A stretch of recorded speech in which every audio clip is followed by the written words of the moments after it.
Salutations, people! Welcome to Page 3 Killers, Murders That Went Unnoticed, a podcast where we dive into the murder cases that went unnoticed by our nation's newspapers. Hi, Shay. Hi, John. Hi, everyone. Hi, guys. Welcome back.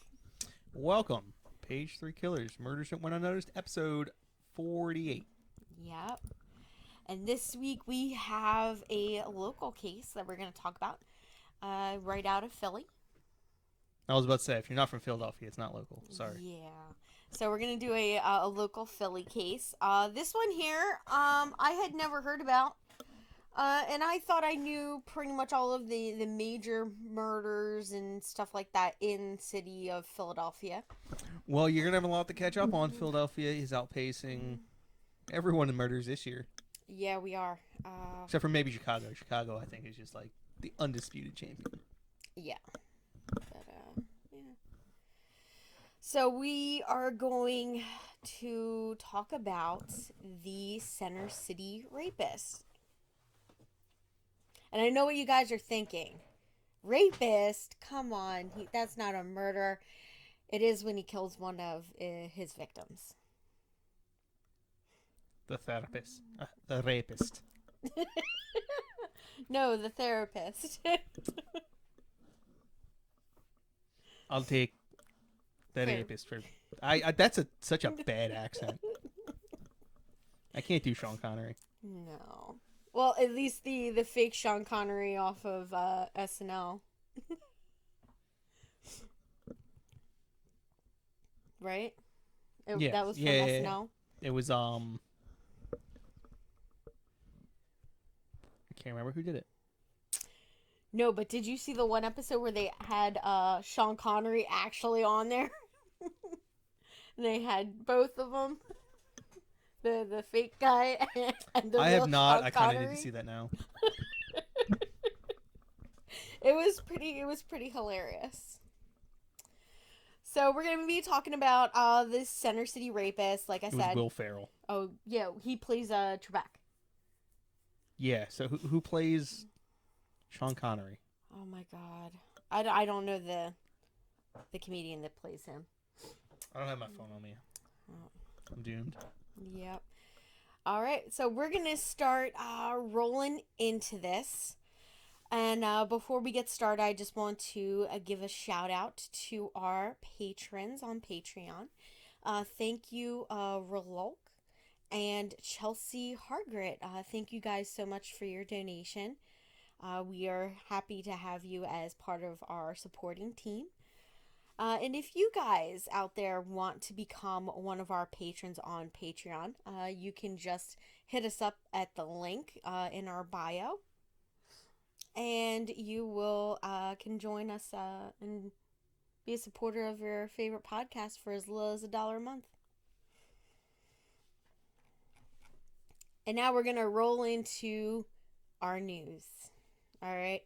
So we're going to start off with, oh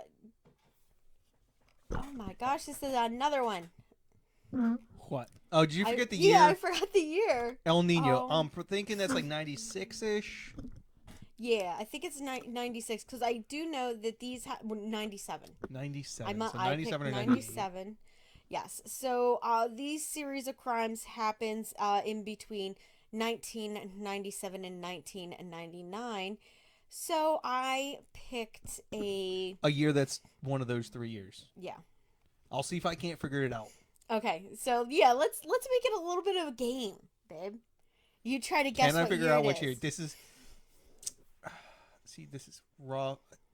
See, number 2 makes me think it's 97. All right. Let's roll into it, okay? All right. So on January 4th through the 10th, we have a massive winter storm, partly caused by El Nino, strikes New England, South Ontario, Quebec, and New Brunswick, resulting in widespread power failures and severe damage to forests and numerous deaths.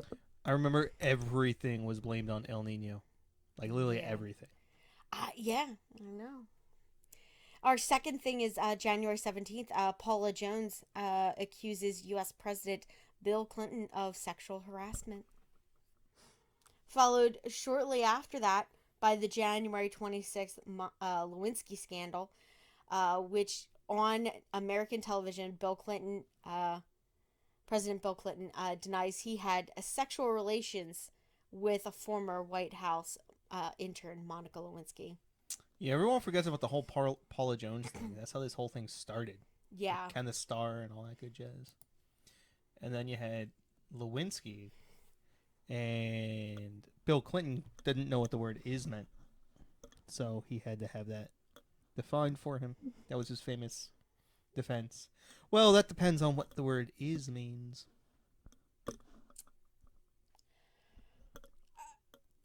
Yep, that's what he said, and then he got impeached for lying. Yeah. Because he was like, no, I didn't have sexual relations with that woman.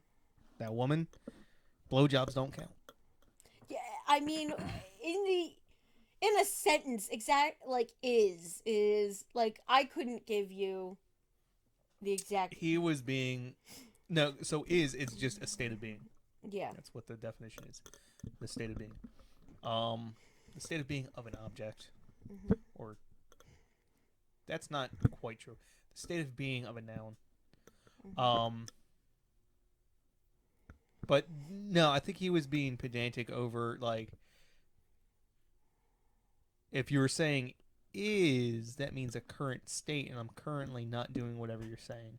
I think that's what he was trying to get away with. Oh, okay. He's like, well, I'm talking to you. Well, like, he didn't say all that tense. stuff. It's something that happened in the past, so it doesn't matter right now. Kind of thing, right? Yeah, he was trying to, he was being Bill Clinton. Yeah. I mean, yeah, like he was like trying to talk around. It's kind of like how his wife one time asked, when she was asked if she wiped her server clean, she asked, "Oh, what, with a towel or something?" Yeah, exactly. This is the type of people these people are. Yeah. Remember, if a politician's mouth is moving, they're lying. Yeah, and politicians' mouths are always moving. So, assume that everything spoken is a lie. Yep. That's getting too political, babe. We gotta tell no, I'm not even getting political. I will bash any politician. Every politician sucks. One of my favorite Democrat. So one of my favorite politicians, I'll admit, he just got wrapped up in a scandal. He sucks too. I didn't realize this about him. He was insider trading with his position. He wasn't insider trading. He was getting his wife to make trades based on what he knew due to confidential information he learned from meetings in Congress. So he can go fuck himself. Yeah. And he's probably my favorite. No, there's no elected libertarians in Congress or the Senate. But give you a hint, he's from Kentucky. And I really like him. Really like his dad too. His dad's my favorite. But yeah, he can go fuck himself cuz that's shitty. It is. But he's a politician, so I can only have so many only have such a high of an expectation. Yeah, as we were debating earlier this week, I said no politician does anything for the people. They're in it for themselves, but they fool people into thinking that they're in it for them. I'm cursing a lot this episode. I'm going to calm down. All right, so now February 23rd, we have Florida El Nino outbreak. So we have tornadoes in Central Florida destroy or damage 26,000 structures and kills 42. Yeah, El Nino. I mean, El Nino was a real thing. I believe what happened was there was and it happened so many, like El Nino's happened like 4 times since then, and no one's blamed anything on it since then. But I remember in 94 or whatever this was, 97, 98, it was all over the place. Like people were blaming their sore back on El Nino. Yeah. Because I think, if I'm not mistaken, I believe it was a cold front that came down from Canada. Mm-hmm. Is that what it was? I believe it's the conditions affect the jet stream, forcing it to dip lower, which allows for the cold air to get down to go lower into the United States, and sort of like it dips and then rises right back up and sort of like hugs right between Washington and Pennsylvania. Yeah, I know it's happened Yeah. multiple times since then, and it no one mentions it now, but back Yeah. in the day, it was. It was sort of insane. Oh, you got an F on your test? It was El Nino, It Mom. was on Nino, Mom. I couldn't concentrate. Yeah. And then we have on April 9th, 1998, we have the Brummingham tornado, which is an F5 tornado that strikes the western portion of uh, Birmingham, Alabama. Or is that Birmingham? It's Birmingham. Oh my God. I was just like, oh my gosh, yes, Birmingham, Alabama. And that kills 32 people. F5's the big dogs, right? That's as Yeah. big as they get. Yes. I believe there's F1 through F5. And correct me if I'm wrong, people, but I believe that is the Fujita, Fujita scale. Fujita scale. I have no idea. That's the first time I've ever heard that. Yeah, it's how they grade them. I was just. Yeah. Well, again, I said I was going to stop cursing, so I won't. I believe it was a it was created by a Japanese scientist who did a study of tornadoes and developed the scale based off of how fast the wind speeds are and what it is able to lift and move. See, I was always there was an old guy down the street from me when I grew up, and he used to say it was based on how effed you were. That's why it was called. But I'm gonna try not to curse for the rest of the episode. So. Oh yeah. Yeah, he's like, yeah, it's on a scale of 1 to 5. That's how effed you were.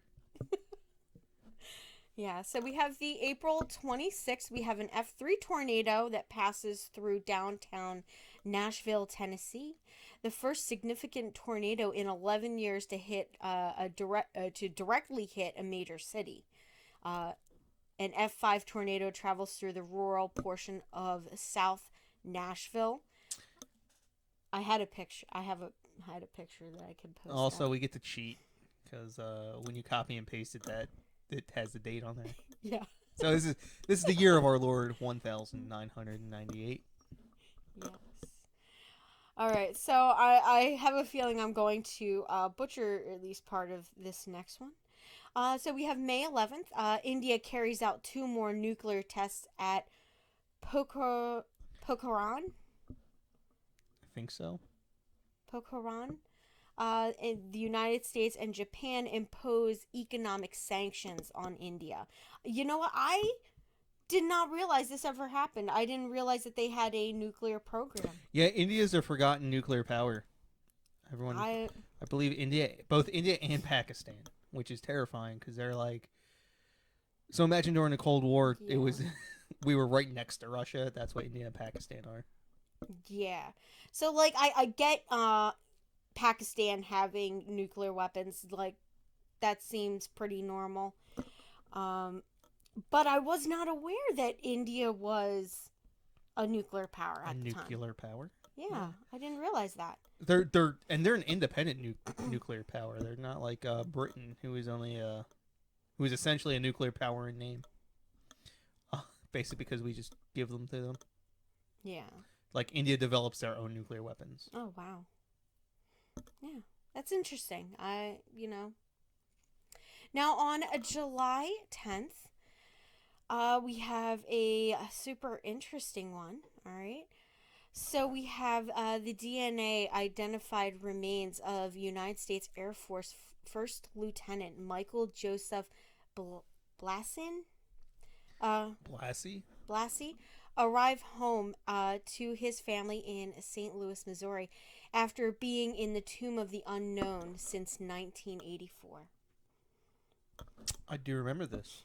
Yeah, you remember this? Yeah, because it's I believe there was 3 unknown soldiers. Yes. And they usually, they entomb one from every war there. So it's not just 3. Is that really? Yeah, I believe so. That's dumb. I just want to go on record saying it's dumb. I thought it was 3 specific soldiers who died for. No, since 1984. What was going on in 1984? What were, like, so Panama? The tomb itself, it was built to house the remains of 3 from, I believe it was the First World War, the Second World War, and the Korean War. And they just keep on adding to it? Yeah, so to, for remembrance of every every American soldier that's lost in. Korea wasn't a war. Or I'm just saying, like, maybe it was Vietnam. I don't know. Korea was a police action. Ask every veteran of the Korean War, because they got screwed. Because they never fought in a war. Bastards. That's kind of bullshit. Yeah, ask my you can't ask my grandfather about it, but you could have 15 years ago. Yeah. All right, now for our CD side. So we have the January 8th. Ramzi Youssef is sentenced to life in prison for planning the 1993 World Trade Center bombing. 9/11 Part 1. Yeah. The less successful 9/11. Yeah, they only tried to use trucks, not planes. Yeah. That's a terrible joke, but I didn't mean to laugh. Yeah, no, I wasn't meaning that as a joke. I didn't mean it as a joke either, but like I kind of chuckled. I didn't mean to. Yeah. I think they'll forgive you for that. I think you'd be surprised what people are unwilling to forgive. Yeah. True. Yes. Well, yeah, so we have that, and I know we've talked about... Now we're back in Birmingham? Yeah.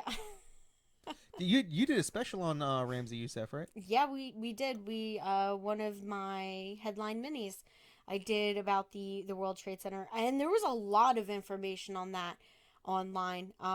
It was very interesting to look up. I was even able to find like where they planned things and stuff like that. It was pretty interesting. You see, that's the first one. The first World Trade Center attack was there's a lot more just known about it because we didn't use it as a reason to invade 2 countries we should never have invaded, and so there's no reason to hide anything. Unlike the second 9/11 attack. Yeah. So a lot more of the information is out there and known. I just like to point out that in a day and age where the government can listen in on a lot of things, and I know I'm on a list. To believe that they didn't know that 9/11 was going to happen is kind of insane. I'm just saying somebody knew and just didn't say anything. Well, I mean, that's not the first time that's happened. Yeah, I know. Pearl Harbor. Mm-hmm. Yeah. I mean, down in Cuba, down like in the, what year was that? Like 1890 something. Yeah. And then what was the other one? Oh, Gulf of Tonkin. People lie about that crap all the time. Yeah. So why it's a crazy conspiracy theorist Alex Jones level that like, oh, the government probably is lying about 9/11. Yeah. I don't know. Maybe because they lied about everything else. Yeah, I mean the government is. They just happen to choose this one incident not to lie about. The government is consistent in one thing and one thing only: lying to the American people. Correct, babe. The only thing it's consistent in is how much it lies. So we're going to move on before people start tuning out. Now, we have the January 29th in Birmingham, Alabama. A bomb explodes in an abortion clinic, killing 1 and severely wounding another. Serial bomber Eric Rudolph is the prime suspect. That wasn't a pro-life thing, right? It just happened to be an abortion clinic? I'm not 100% sure where Eric Rudolph stood on that. I mean... He was just bombing people, right? Yeah. Because I know some people tried to use that as a... they're like, oh, he was pro-life, but he bombs people. But I don't think that was the case. I'll tell you, pro-life people usually aren't pro-life for everybody. Just unborn babies. So. See, only. Well, except for you. You're pro-life, everyone. Just leave everybody alone and let them do what they want, kind of thing. Right. It's not about me, babe. Yeah. So February 3rd, we have Carla Faye Tucker is executed in Texas, becoming the first woman executed in the United States since 1984, and the first to be executed in Texas since the American Civil War. So that second part's surprising, but if if you were to offer, say, hey, I'm going to give you money if you guess what state killed the first woman since 1984, I would have slammed my entire life savings down on Texas. And then I would have been like followed up with the second part, and that's actually kind of surprising. I thought they would have killed more people. That sounds weird, but well, you think they would have sentenced more women to death? Yeah. I guess it's the other side. The southern states seem to like the death penalty. They do. You know what? Retribution is, eye for an eye kind of thing. It's some a little bit more of an honor culture, I guess. Yeah.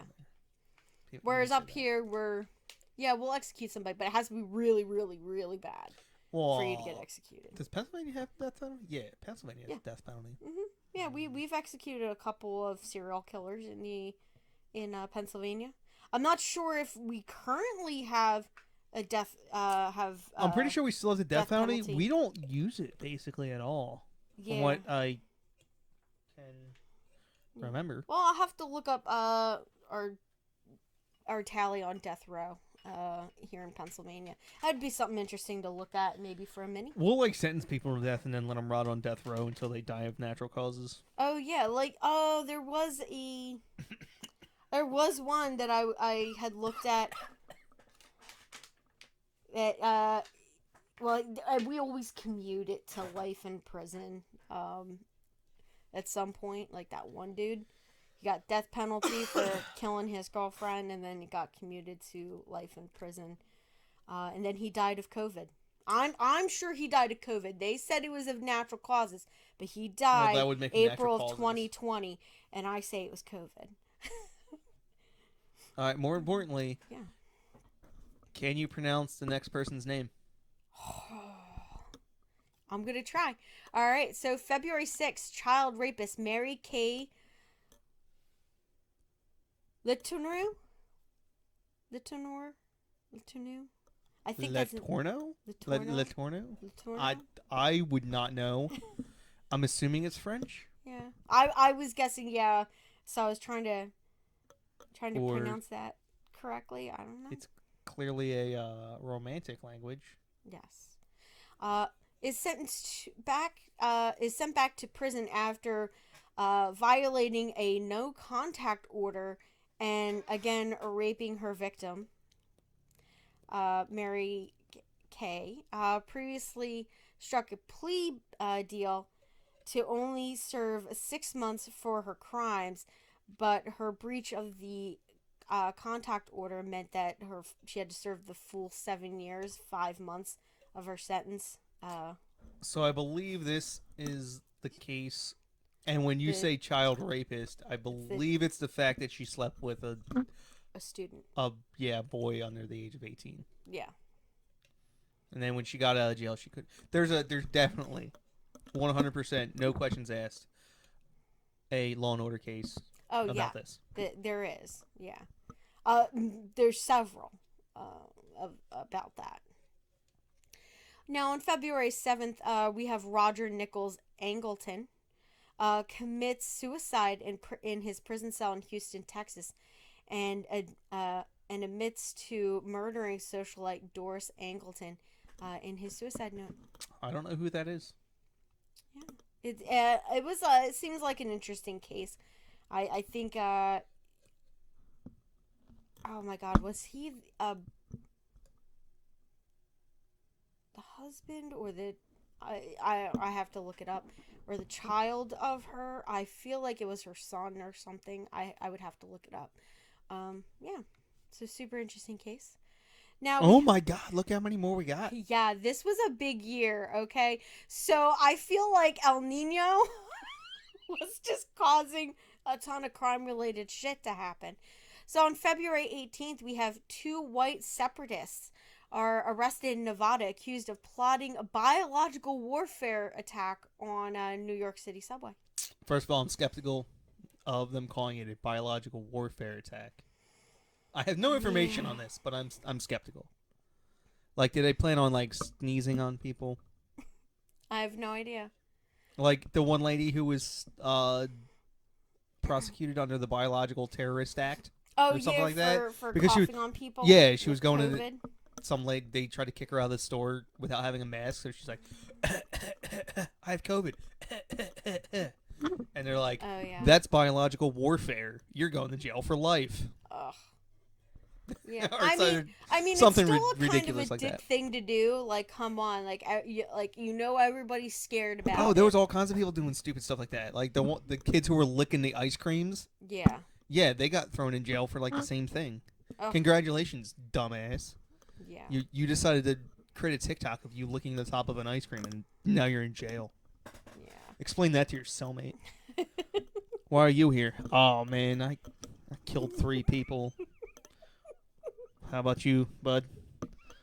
I licked ice cream. Oh my god. Yeah. Yeah, my baby mama. She was getting all uppity about that child support, so I had to take her out. Yep.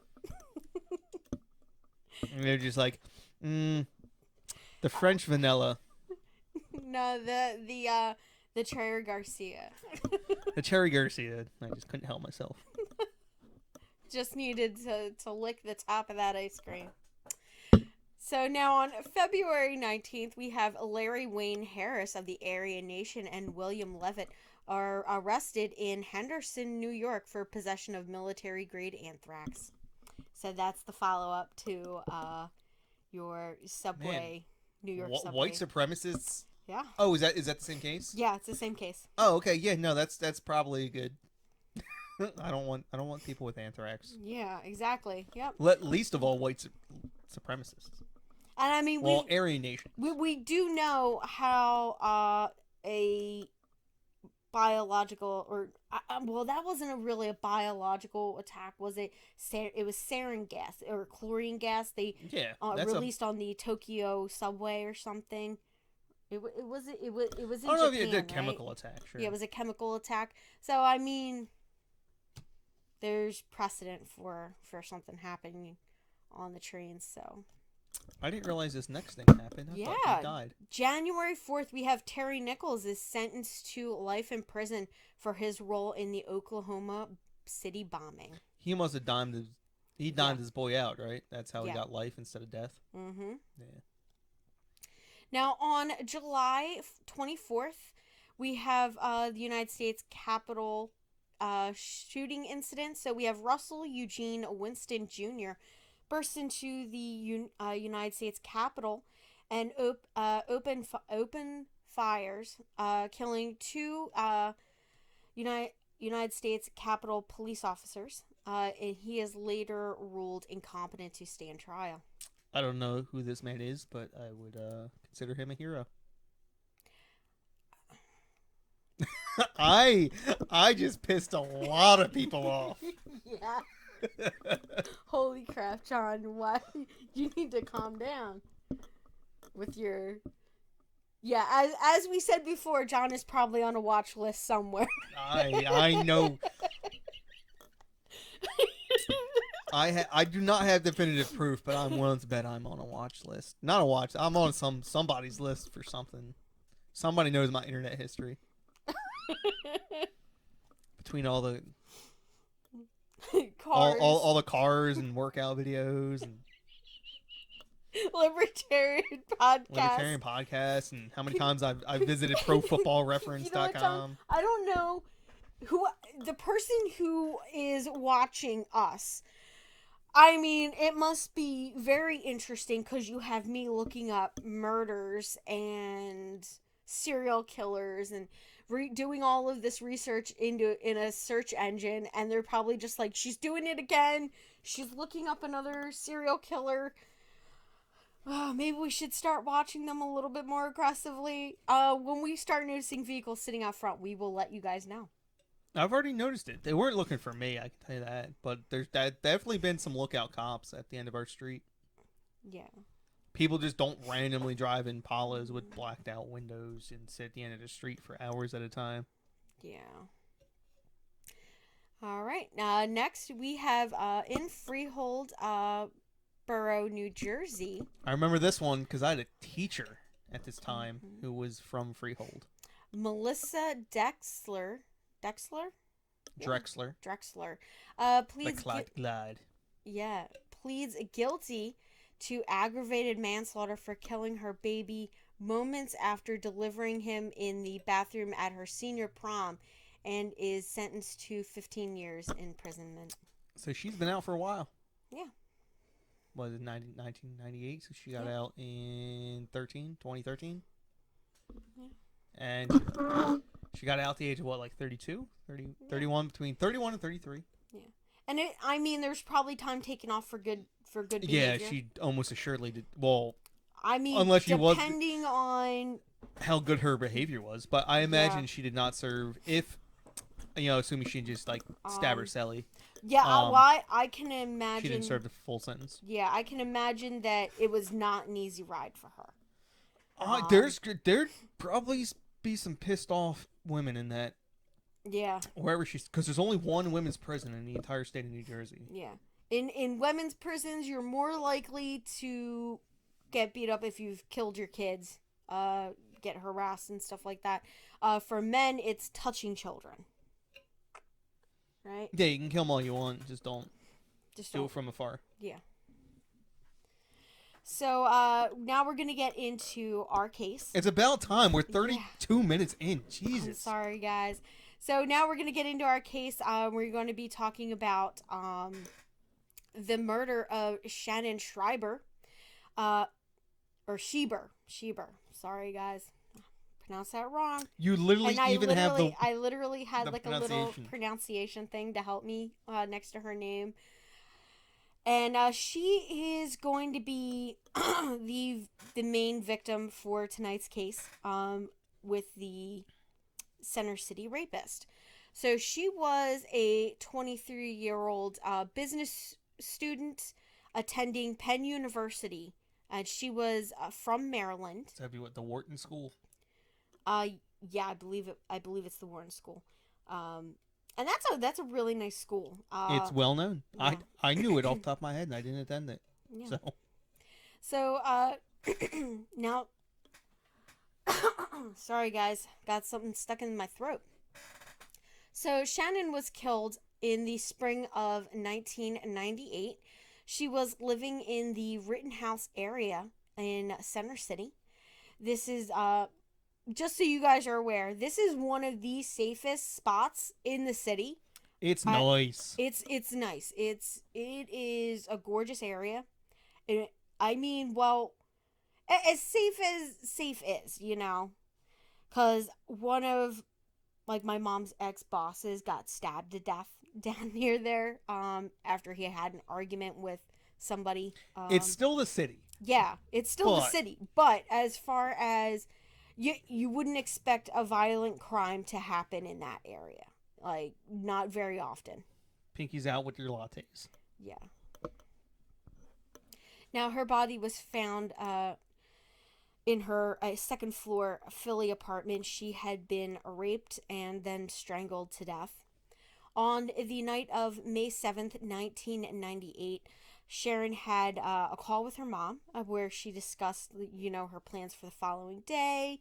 She talked about a test that was coming up that she was scheduled to take the next day, and that she was, excited to be, getting that out of the way so she could have a break and all that.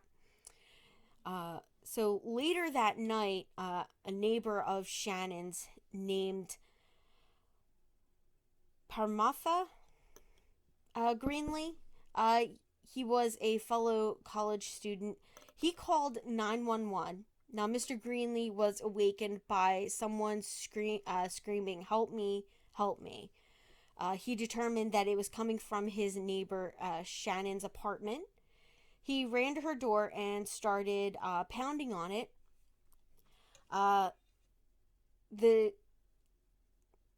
He then shouted that he was calling the police. And the 911 operator, he told her, a 911 operator, that he thought he could hear sounds of like somebody choking. He said, I just heard like a choking sound. So within 7 minutes, two policemen were at Shannon's door. That's fast. Yeah, which is really good. I have to say for police response, especially, I mean, in that area of the city, it's not too far from like a hub for the police department. So for the Philadelphia police, like they have one like in right at City Hall. There's like a little hub for officers and stuff. Okay, so yeah, so they're only blocks away. Now the officers knocked on the door, but it goes unanswered. So instead of entering the apartment or deciding to force entry, they decide that they are going to just leave. It sounds like there's nothing going on. Maybe she's not home, kind of thing. You would think they would like follow up with the complaint, Yeah. right? Mm-hmm. I mean, I guess they're just beat guys, but you would think that at some point they'd be like, well, someone called this in for a reason. Let's go talk to him and see what he has to say. Yeah.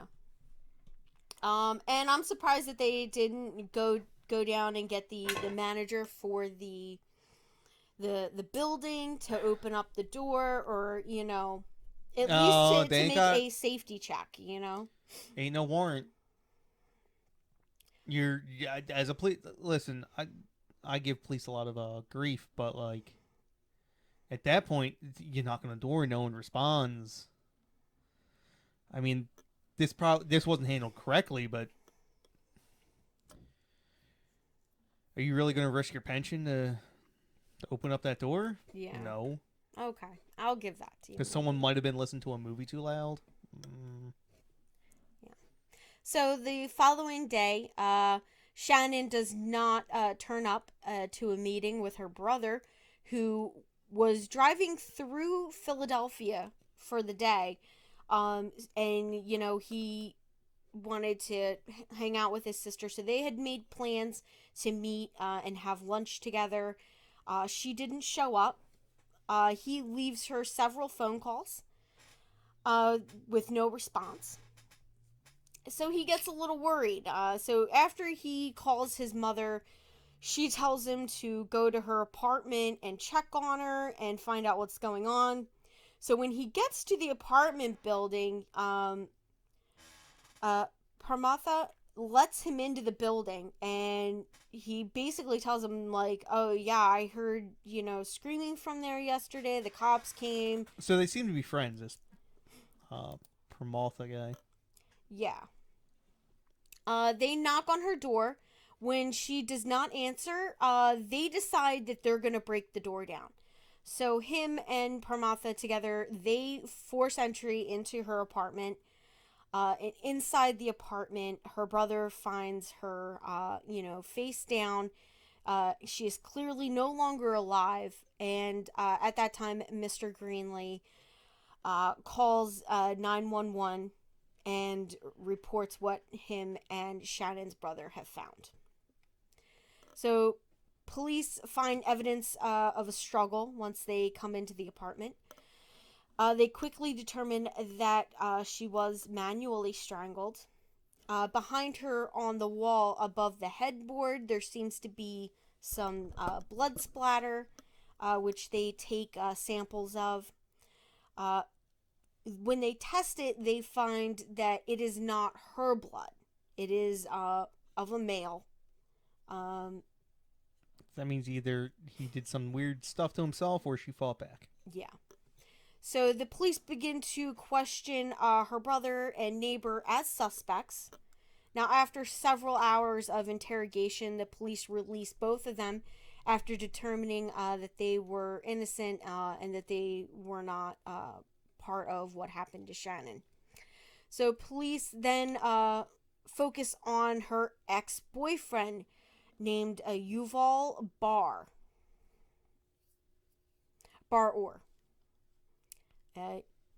Yuval Bar-Or. Who was not happy when they separated. Now, this guy, when I watched the documentary that I did, he seemed super.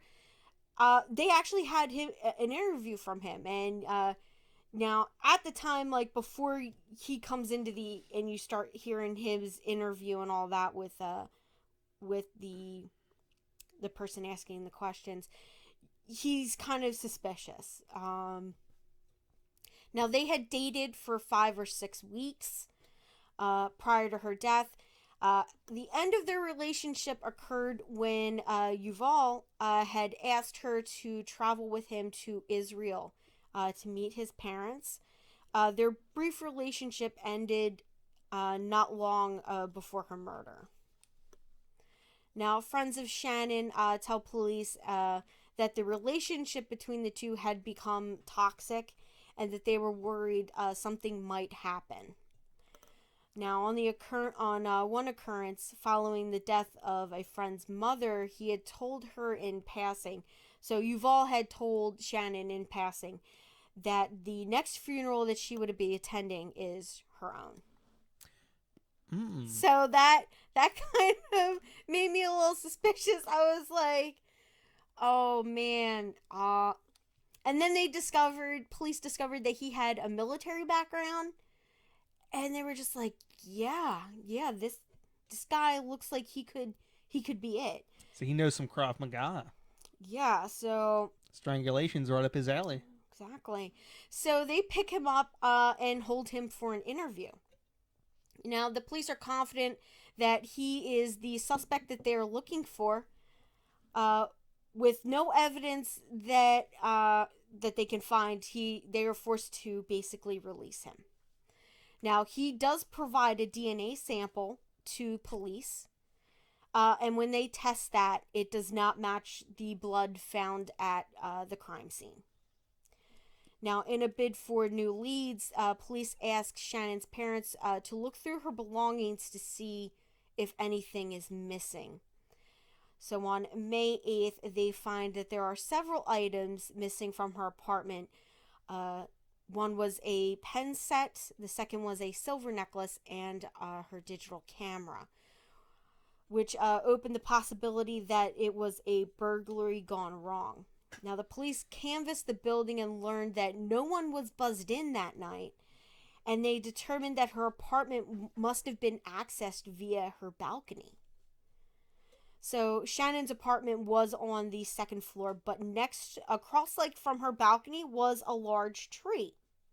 So detectives believe that the killer climbed up the tree to reach the balcony. So obviously they were like, okay, this guy has to be physically fit. Now and Not then, really. I mean, well, somewhat marginally, yes.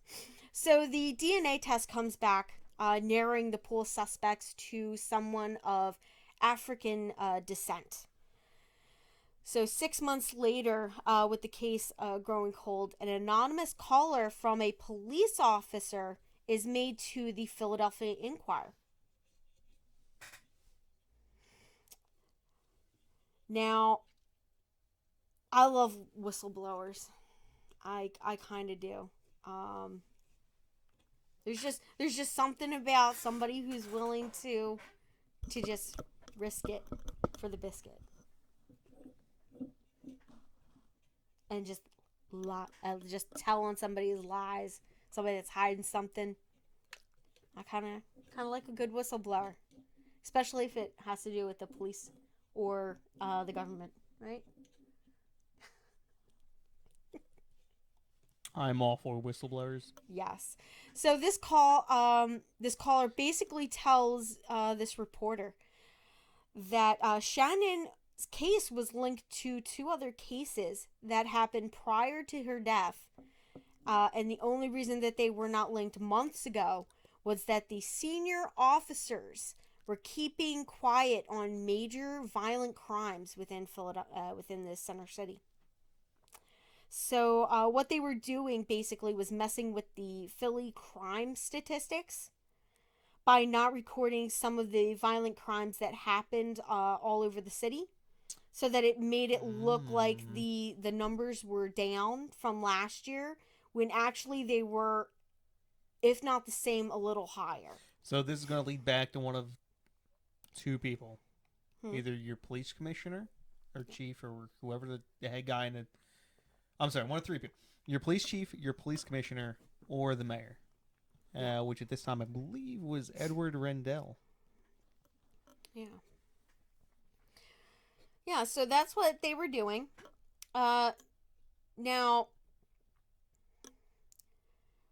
this was a really big deal because at the time, some of the cases that were not being reported or recorded were a series of rapes in that area. And they were, it was a serial rapist that was targeting women that Shannon fit the profile of, She was a college student, lived alone in an apartment. Wait, she was a college student living alone in Rittenhouse Square? Rittenhouse Square area. Her parents had some cash dollar bills, didn't they? Yeah. Plus, I'm not sure what she was where she was working at, interning. I don't know. You're not interning and affording a Rittenhouse Square apartment. Yeah. Parents could be helping out. I understand it was a Wharton School of Business, but that's a heck of a place to live. In college, alone. Yeah. So now the investigators handling Shannon's case decide that they're going to look at these series of sexual assaults in that area because now they're aware of them.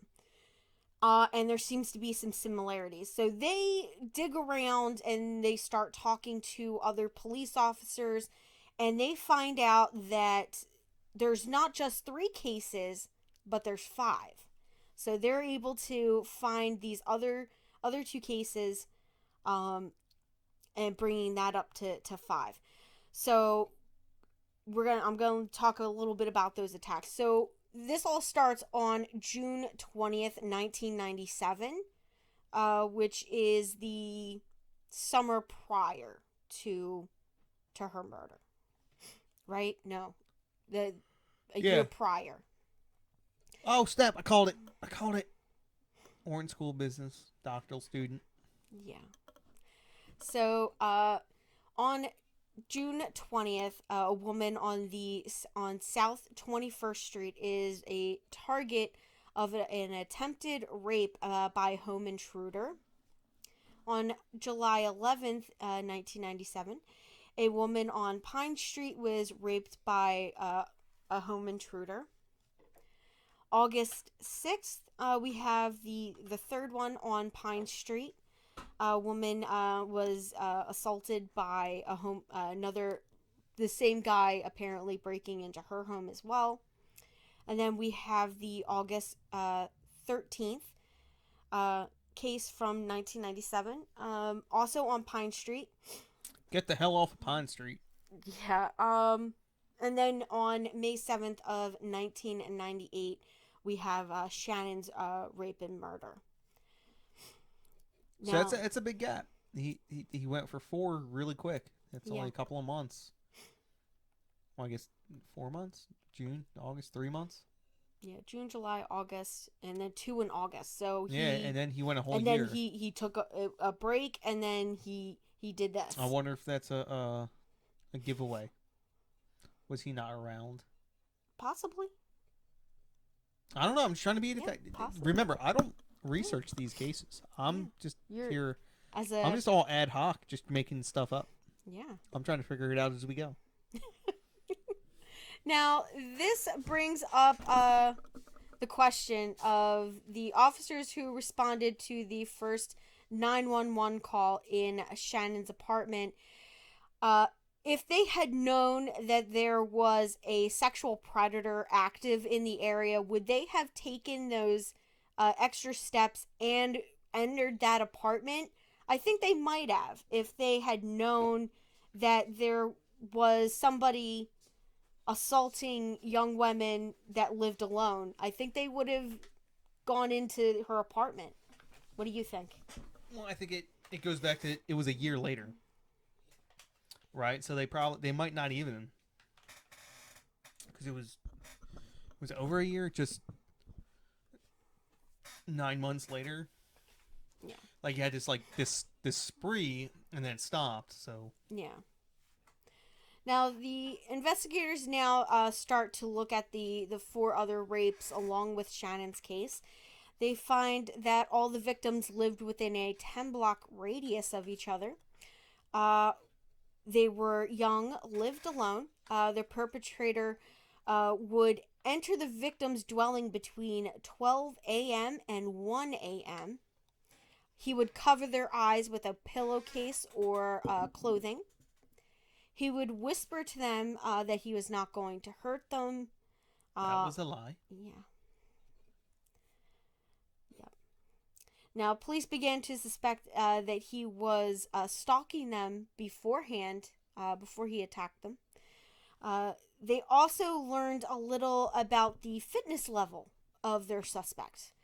So, at one of the crime scenes, to enter the apartment, he would have had to squeeze between a 7 to 9 inch gap in security bars. Oh, that were over the window.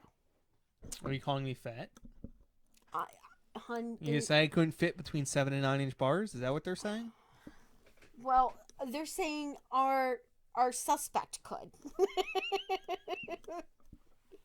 I see how it is. They also found he was strong enough to scale a tree and jump onto a balcony from said tree.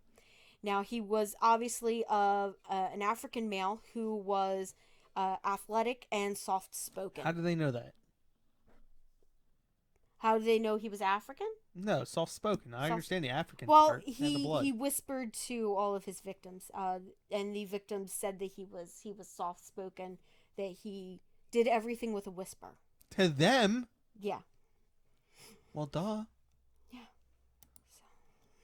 So, like you think, he could have been a boisterous person outside of, Well, when I'm doing stuff wrong, I'm gonna act differently. That's all I'm saying.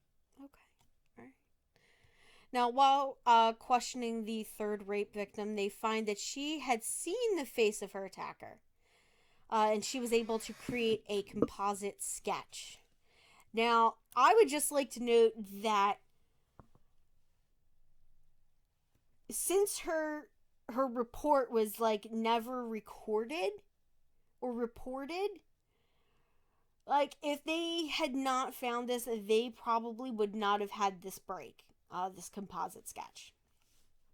I'm just saying. Now, she described him as a young African male in his early 20s, standing at 6 feet tall with an olive tone complexion. And I have a sketch, babe. Let me show you this sketch. So this was the sketch that she drew. Sometimes I feel like I could be an artist. Because whoever drew this, if they're... And then that's our guy. That's actually pretty close. That's pretty close. That's a good one. The hairline is pretty good. I feel like it's not as spatially accurate. He has a slightly larger forehead. His eyes are slanted His face down. is longer. I wouldn't even say that. But the distance of the eyes seems to be. It's really right his here, eyes. It's the eyebrows where they mess up a little bit. His eyes in the sketch mouth is dead on, and his nose and mouth are just dead on. No, it's his eyes. That's because in the eye in the sketch, his eyes are parallel. In real life, his eyes are Slanted down. Slanted downwards. Yeah.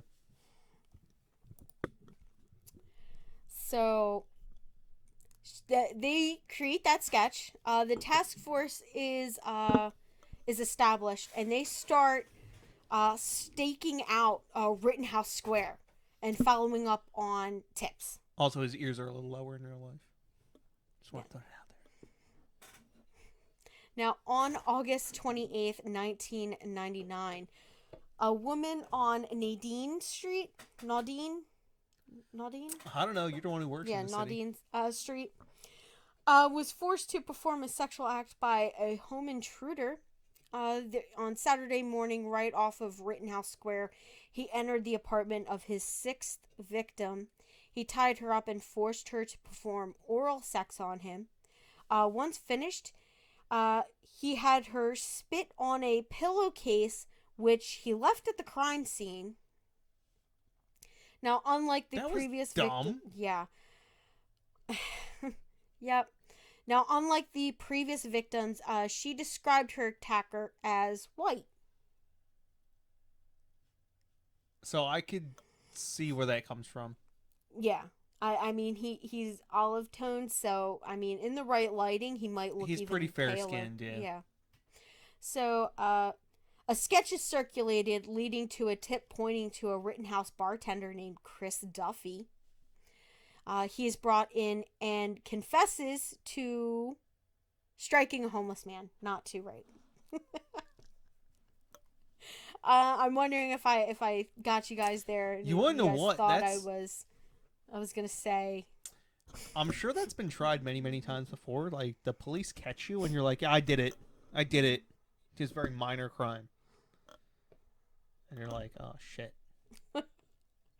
Yeah, and then they're like, oh, it's... And I curse. Damn it. You're fine. God, I can't help myself. That's okay. Once a sailor, always a sailor. Now, he provides a DNA sample, and once again, they test that, and that test excludes him from their investigation. His DNA does not match that of their killer. Now, leads at this time begin to dry up. And wait, so he didn't do it? No. We just went through this whole thing and he didn't even do it? No, that guy didn't do it. Nope. His DNA didn't match. So the photo I'm looking at, that's not the guy? This is our killer. That's who done did it. That's who done did it. This Chris Duffy he did not do it. The guy who done did it. Okay. Yeah. So leads begin to dry up, and as the months pass, there are no new attacks. Now, August 2021 rolls around, okay? So the task force is scaled back, with the remaining investigators looking at reports from all over the country for similar attacks. So they're like, obviously, this guy's not in the city anymore. So where he had to have gone somewhere. So they start searching through VICAP, which is the we have that, it's like a database of violent crimes. So you can look up an MO, basically, and you can find things that match yours to see if maybe he's committing crimes somewhere else. Now, one investigator comes across a bolo from Boulder, Colorado. Now, it describes a series of rapes where the attacker enters the dwelling via the windows. All the victims are in their 20s, lived alone near college campuses. So we have the Fort Collins attacks, which are, I believe, Fort Collins is like right outside of Boulder, Colorado. Let's look it up. Yeah, you're going to look that up. So we have May 10th, 2001. We have a woman on Raintree Drive is assaulted in her home. On June 13th, we have also on Raintree Drive, another woman is attacked and raped. On June 24th of 2001, we have a woman on Battle Creek Drive who was forced to perform a sex act by a home intruder. July 26, 2001, a woman on Prospect Road was forced to have, do that with a home intruder. August 5th, we have another victim. Now, this woman was on University Ave, and she was attacked and raped in her home by an intruder. On August 23rd, we have another one, a woman on Lansing Drive was forced to perform a sex act by a home intruder. She scared him away as he tried to attack her roommate. Now, the Philadelphia police reach out and have the DNA run for comparison. And takes a little bit, but it comes back 100% match to their rapist from the Center City cases. So now they have officially linked him to six attacks within Boulder, Colorado. No. What? 6? No. Fort Collins, Colorado. Oh, Fort Collins, Colorado. Yeah. So what I just learned was everything in Colorado is basically in one spot. Huh? You have Denver, Fort Collins, Boulder, and Colorado Springs. They're all basically in one spot. Okay. Okay. So they're all in one spot. Got it, babe. Now the investigators begin to collect information of every credit card transaction in Center City, Philadelphia, and Boulder within a 3-year period of 1997 through, I think it was 97, 98, and 99. It might have been 99, or 98, 99, 2000, or 2001. It was like a 3-year period right there within that span of 5 years. They begin to cross-reference the names, and they get it down to 300 names of people. They narrow it down even further to 13 people by removing women and anyone over the age of 40, because they know this guy. They have an age range for him. They know that he is under 40 years old. Now, out of the 13 left, only one of those suspects was living in Philadelphia at the time of the attacks, and that would be Troy Graves. Now, Troy Graves was born to Earl and Michelle Graves in Minnesota.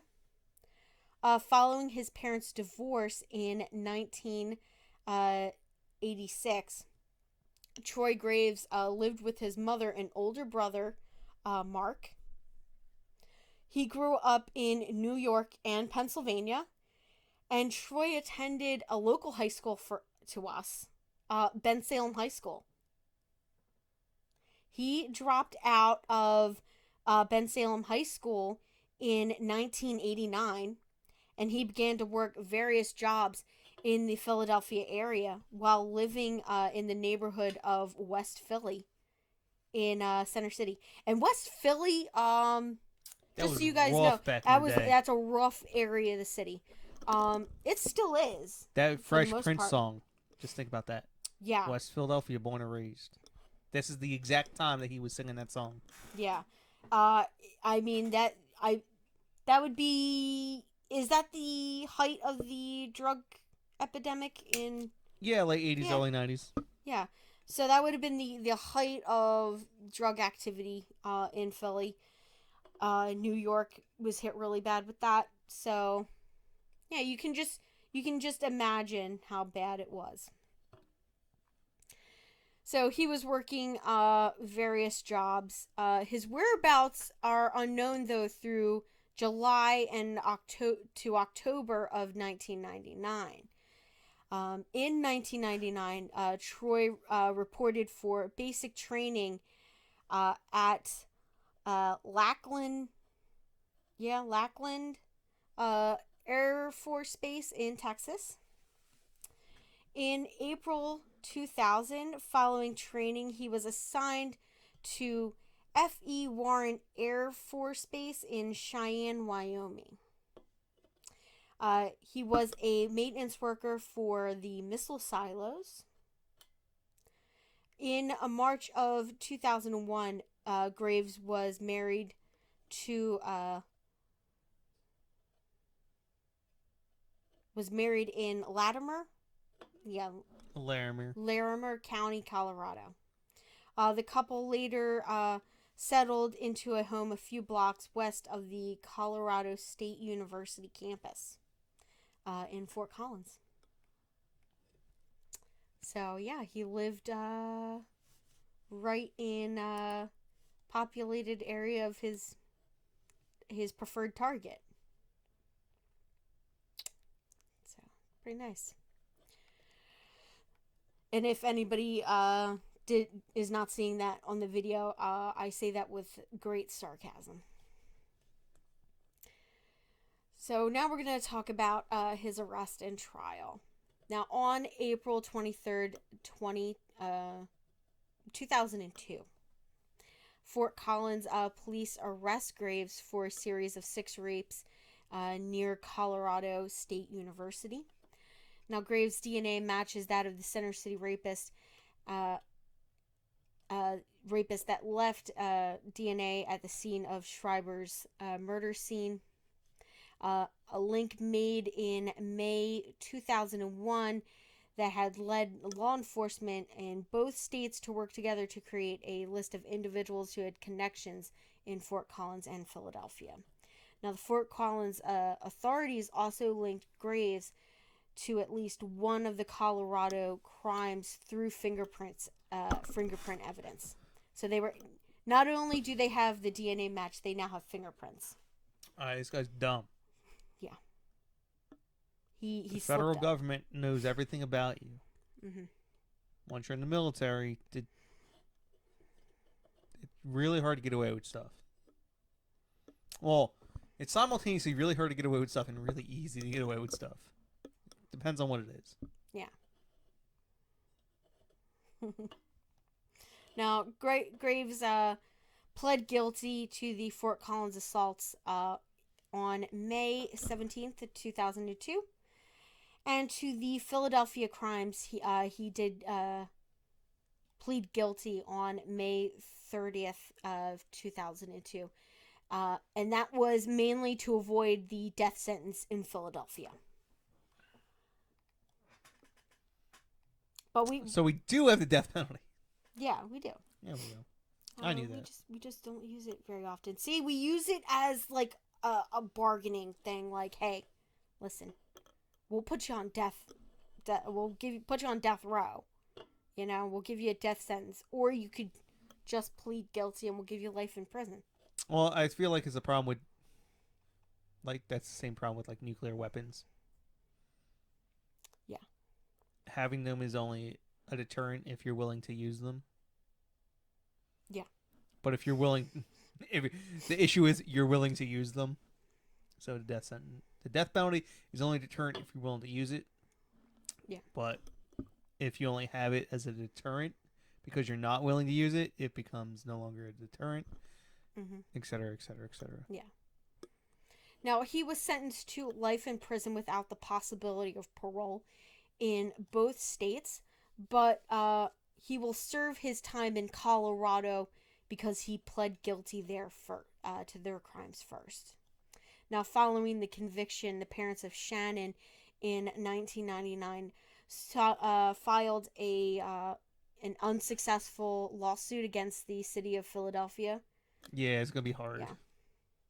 Now, there were a couple of things that popped up, but what I watched was an ID channel special. It was the Cold Blood episode of Philadelphia's Night Stalker.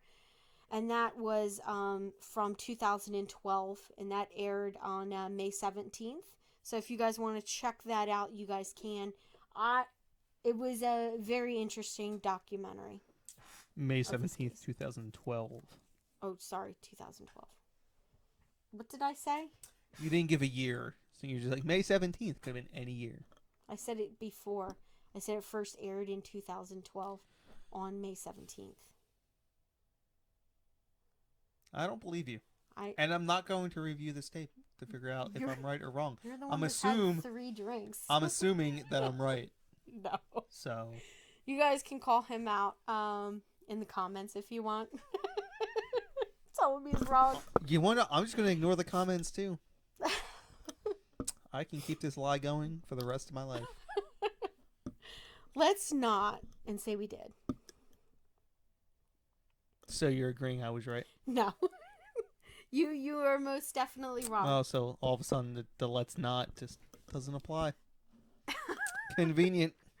Oh my gosh. Yeah, so that is everything we have on the Center City Rapist. I found this case really interesting. I actually came across it when I was researching some cases a couple weeks ago. And I was actually looking at an entirely different case. You know what? I was doing the research for that case that was really rough for us, that we had a hard time. Oh, because Colorado. Yeah, Colorado executes people who are mentally incapable of understanding what crime is. What murder is? Yeah. It's okay. Oh. That hit me in the cockles, babe. Yeah, I know. So, at least Colorado got it right this time around. You're not forgiven. No. Nor forgotten. Yeah, no.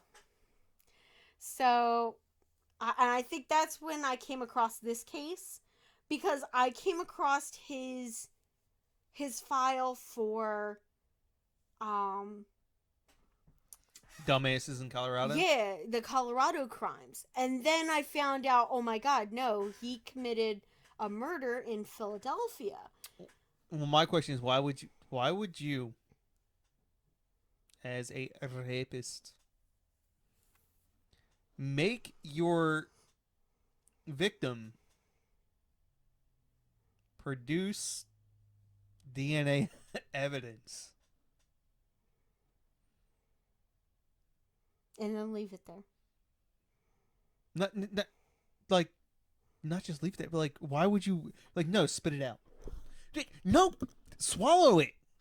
Get rid of it. Yeah, so in the not trying to be documentary, so in the documentary, one of the investigators said that he believed that it was to leave like a calling card, that he wanted it to be linked because he was reading it in the newspapers. Because I did not mention, but Shannon's parents were vital in keeping this case alive. So they were constantly here in Philadelphia. Told you they had money. You know, especially her mother was like at the forefront of pushing for this. Like, poor folk don't get to keep their cases alive. And rich white girls do. Did I just say something that struck a nerve? That struck a nerve. I asked you to be respectful in this episode. I asked you. So please, can you just bring it down just a little bit? So her mother was very instrumental in keeping this case in the media. And yeah, so it was kind of like a big thing around here. I can't say that I remember ever seeing the news coverage of this. Because at this time I would have been in what? Middle school? I was just getting out of elementary school. 10 years old, you probably would have been in 5th grade. Yeah. Yeah, 97, because 2001 I was in middle school. 2001 I was a junior or a freshman. Yeah. Gym class, September. Tuesday morning. Yeah, really nice day. I would have been in middle school in 2007. Girl just exploded in the middle of gym class. It was crazy. What? What are you talking about? Her dad was the pilot Oh my of god. one of the planes. Oh. Oh, you were talking about September 11th. Yeah. Oh my god. I'm Yeah, sorry. beautiful Tuesday morning in 2001. Yeah. Yeah. There's only one thing you're talking about. Yeah. But I think he was an assistant pilot. So as I was saying, the investigator thought that he was like leaving a calling card as because he wanted to get caught, or not because he wanted to get caught, but he'd been probably seen the things in the media, and he wanted it to get linked to the others so that they would still know that he was around, kind of thing. And I believe that the time period that he was inactive was when he was in the when he first signed up for the military. So he wanted to become a wet bandit. Is that what you're saying? Huh? A wet bandit? What's a wet bandit? Oh wait, from Home Alone? Yeah. You have to create your calling card, Harry. Oh yeah, yeah. We kind of watched that movie. That was his wet bandit moment. Yeah. So I think that's what he was doing. I think that detective has it right. I mean, that's the only reason why you would have somebody do that and then leave it there or without taking it with you. It's yeah. But it was but when you look at that guy, he looks like a serial killer, doesn't he? Like, I don't know. That's racist. He looks like a killer, right? Not really. I mean, he looks. You know what? Like, he looks to be honest pretty. with you, I mean, if that guy had a yellow vest on and he was just be a crossing guard. No, not a crossing. I mean, like if he was just like whatever laying pavement or whatever, like I wouldn't think twice about him. Yeah. I mean, the guy doesn't look like a executive of a Fortune 500 company. Yeah. But he doesn't stand out. Yeah. So that is everything that we have on the Center City Rapist. I really hope you guys enjoyed this case. So we are coming up on the new year in a couple of days. This will be airing the week after Christmas. So we hope to see you guys back here in the next year. We have 2 more episodes, and then we will be taking a couple of weeks off, and then we will be posting again. We will have some new episodes up in February, right? February, end of January. Late January, early February. I haven't worked it out yet. Yeah. So I'm starting to work up next season, and I have an idea. Send us suggestions. I have an awesome first case for us to open up the. Great, you only need 50 more. 49 more. Well, get working. And I already have a start on some holiday specials that we will be doing, as well as a Valentine's Day special. So, super excited. Can we do a President's Day special? You want to do a President's Day special? Yeah. Do we got a congressman that we want to focus on, or the guy who killed William McKinley? Okay, yeah. Because I can't remember his name. Okay, if you say it, I would know it, but off the top of my head, and I'll put it in there. That also led to Teddy Roosevelt, so it should be a good episode. Ooh. I'll have a lot to say about it. Yeah, guys. So thank you for joining us tonight, this morning, today. We will see you next time. What's your catchphrase, babe? Bye. Bye.